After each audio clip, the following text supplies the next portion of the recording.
Today, we're breaking down the 8 best compound exercises, what muscles they hit, how to execute them properly, and why athletes specifically need them in their program. Number 1, bench press. This hits your chest, anterior deltoids, and triceps all at once.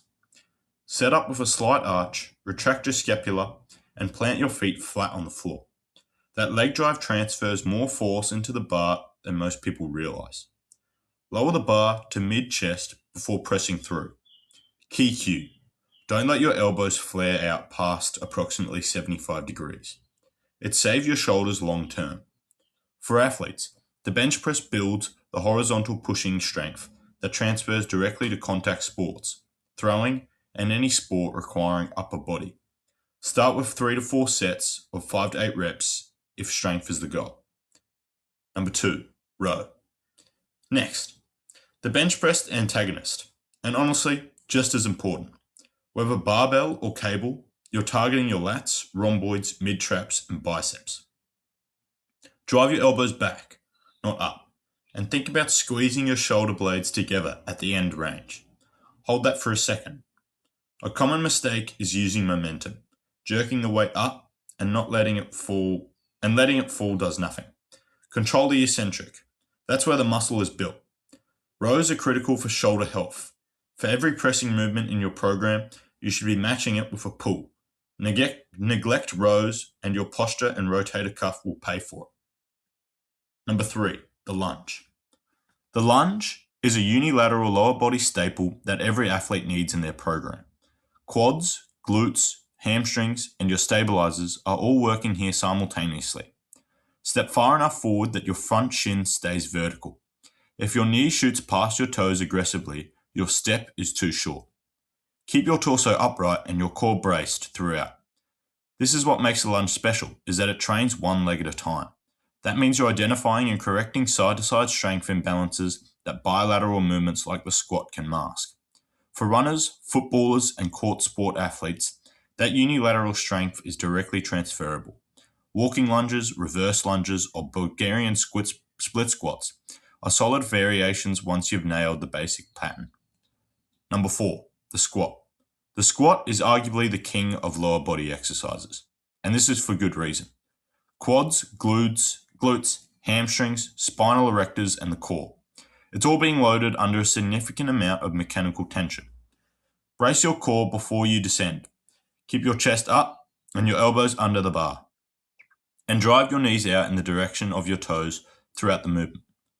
Depth should be at least parallel. That's where the glutes and hamstrings are fully recruited.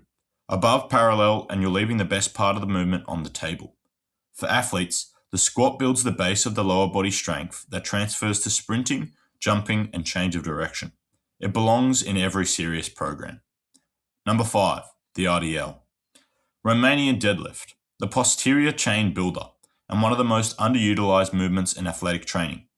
This one primarily loads your hamstrings and glutes through a hip hinge pattern. Push your hips back, not down, and maintain a neutral shape, and feel the stretch building in your hamstrings before you drive back to the top. The bar should stay close to your legs the entire time. If you're rounding your lower back, the weight is too heavy. Drop it and own the pattern first. For athletes, strong hamstrings are your injury insurance. Hamstring strains are one of the most common injuries in sport, and the RDL directly addresses the eccentric strength deficit that makes athletes vulnerable to them. Number 6, the shoulder press. The shoulder press is an overhead pressing pattern, which targets your deltoids, upper traps, and triceps. Whether you'll go barbell or dumbbell, press directly overhead and avoid excessive lumbar extension. If you're arching your lower back to get the weight up, it's too heavy. Brace your core like you're about to get punched. That cue alone will clean up most people's form instantly. The overhead press is one of the best indicators of total upper body strength and shoulder stability. For throwing athletes, swimmers, and combat sport athletes, especially overhead pressing strength is directly linked to performance and shoulder longevity. Don't skip this. Number 7, pull-ups. Pull-ups is one of the best bodyweight movements you can do, full stop. Lats, biceps, rear delts, and core are all working. Start from a dead hang. Don't skip the bottom position. That's where shoulder strength health is built. Inflate the pull with your lats, not your arms. Think about driving your elbows down toward your hips, rather than pulling with your hands. Aim to get your chin clearly above the bar at the top. Can't do that one yet? Using a resistance band for assistance, or substitute with lat pull downs and build towards it. The pull-up is a benchmark movement. If you can do 10 clean reps with your body weight, your relative upper body strength is in a good place. Number 8, the dips. This is the last one. A pressing movement that hammers your chest, triceps, and anterior deltoids. Lean slightly towards at the torso to bias the chest. Stay more upright and the triceps take over, which is fine depending on your goal. Keep control on the way down, get a full range of motion, and avoid shrugging your shoulders up at the top. That shoulder shrug is the most common form breakdown, and it will irritate your AC joint over time. Add weight with a dip belt once body weight becomes easy. Weighted dips are one of the most effective upper body strength builders you're probably not going to take seriously enough. That's your 8. Bench, row, lunge, squat, RDL, and shoulder press.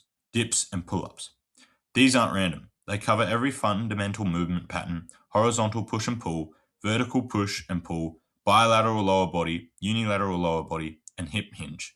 Together, they build a complete athlete. If you want to see exactly how to program these 8 movements in a structured training week, sets, reps, frequency, and progressions, that video is coming next. Subscribe so you don't miss it, and drop a comment with which of these you think is the most important. See you in the next one.